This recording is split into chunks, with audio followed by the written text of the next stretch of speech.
Hayigsoon, maayong adlaw or maayong gabi. Another day and opportunity nga mag-share ko sa imo karon og Word of God. I know nga ang Word of God nga mao kini ang magahatag sa ato og kanang kalipay sa ato ang daily life and peace no sa atong daily life. Kay dili nato makita ang kalipay kalinaw diri sa kanang kalibutan nga standard. It because ang kalibutan dasayod ta puno ni siya sa kanang mga dili maayo nga binuhatan and kanang crowded na kaayo ang atong kalibutan.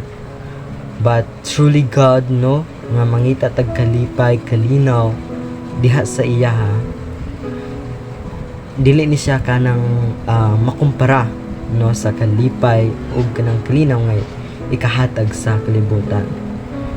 And I'm here nga mag-share ko sa pulong sa Ginoo sa imo karon. But before I share the word of God, na ako'y pangutana. Unsa may opposite sa good, which is ang bad, no?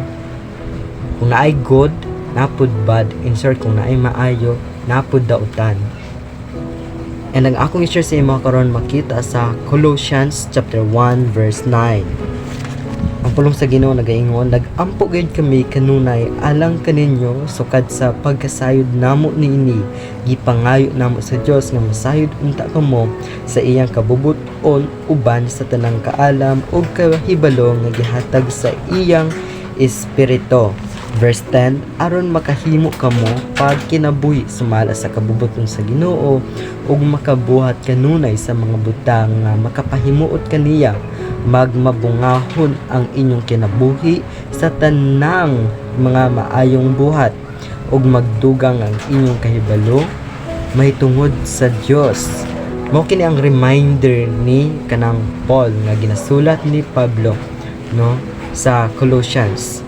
And kini nga book of Colossians ang kanang content ni ana about sa mga false teachings no nga gibadlong ni Paul. It because ang mga false teachings or ang mga mini nga mga magtutudlo nag-share sila sa word of God pero kinang naay something kumbaga nag-share sila sa word of God nga dili na ka-align sa Ginoo.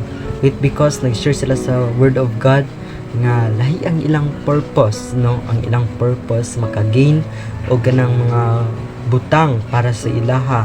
In short, gusto nila nga maka-gain og kwarta sa pag-share nila og kanang word of God, and that is false teaching no. Ang good teaching kumbaga mag-share sila sa pulong sa Ginoo, then kanang wholeheartedly ba ang pag-share sa pulong sa Ginoo no, kanang walay intention nga nag-share sila sa pulong sa Ginoo kay ang ilang desire maka-gain og kanang mga kwarta no nga ginahatag.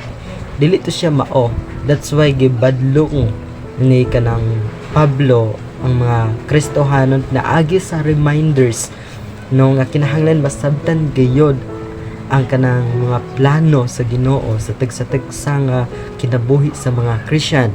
And sama sa Colossians chapter 1 verse 9 to 10 nga nagpray sila may tungod sa ilang kanang kinabuhi nga kinahanglan ang mga Christian masabtan nila ang kanang kabubuton or ang plano sa Ginoo sa ilaha nga unta mapuno sila sa kaalam nga gitagana sa Ginoo sa ilaha pinaagi sa espiritu para dili sila ma-deceive or para dili sila kanang malinlang sa mga false teaching. And karon naa nata sa kanang generation nga ay mga naga-teach o kanang mga dili maayo nga pagtudlo no. That's why brothers and sisters in Christ, especially the believer no, kanang mag-observe ta. We hope nga dili ta ma-deceived no sa ilaha kung gadaw ta. Again, ang atong foundation mao ang Bible no, ang atong foundation sa atong kinabuhi mao ang Bible. Diri nato makita kung nagasulti ba sila og tinuod or nagasulti sila og kanang dili maayo. Brothers and sisters, that's the reminder sa ato nga kinahanglan dili ta magpa-deceive or dili ta magpalinlang sa mga false teaching.